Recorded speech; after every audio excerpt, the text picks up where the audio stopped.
دل کا اطمینان حاصل کرنا چاہتے ہو تو اسد سے دور رہو۔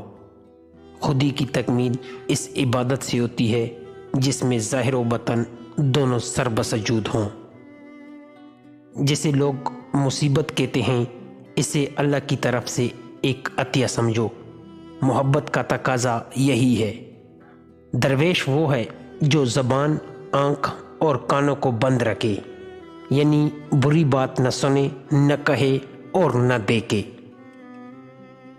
جو شخص اللہ سے جتنا غافل ہوگا اتنا ہی زیادہ وہ دنیا میں مبتلا ہوگا۔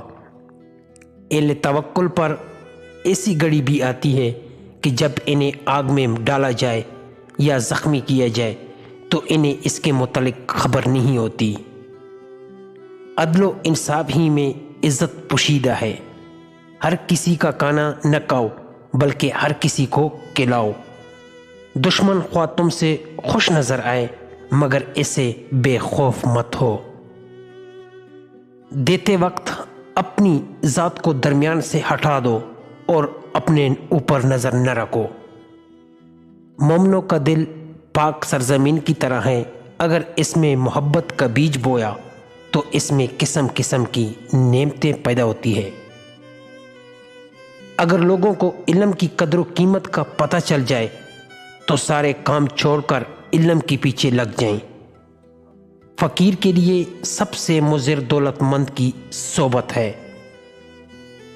دل کو اللہ کے خوف سے زندہ کرو۔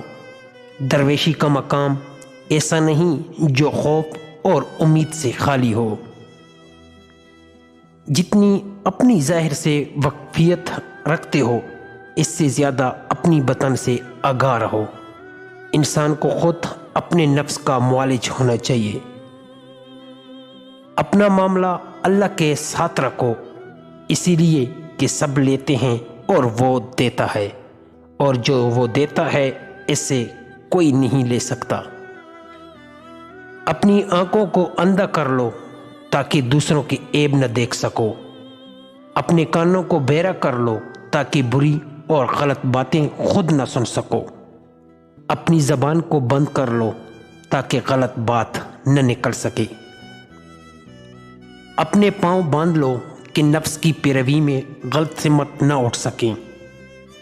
گدے پر کتابیں لادنے سے تو وہ عالم نہیں بن سکتا۔ علم بغیر عمل کے بیکار ہے۔